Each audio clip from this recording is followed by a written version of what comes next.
In recent months, we've heard every side of every argument from both sides of the aisle, and rightly so. Health insurance reform is a complex and critical issue that deserves a vigorous national debate, and we've had one. The approach that is emerging includes the best ideas from Republicans and Democrats, and people across the political spectrum. In fact, what's remarkable is not that we've had a spirited debate about health insurance reform, but the unprecedented consensus that has come together behind it. This consensus encompasses everyone from doctors and nurses to hospitals and drug manufacturers.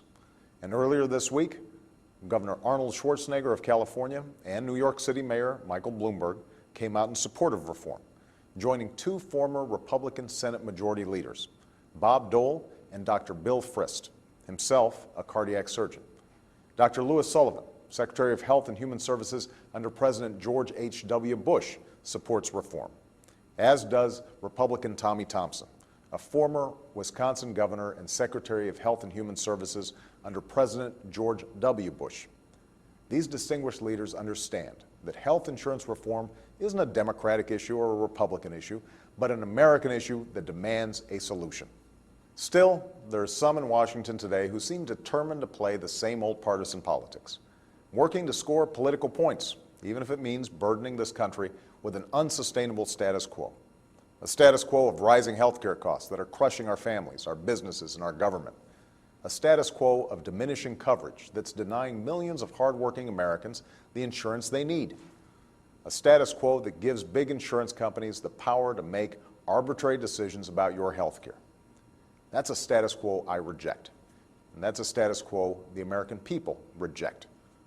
The distinguished former congressional leaders who urged us to act on health insurance reform spoke of the historic moment at hand and reminded us that this moment will not soon come again. They called on members of both parties to seize this opportunity to finally confront a problem that has plagued us for far too long. That is what we are called to do at this moment. That is the spirit of national purpose that we must summon right now.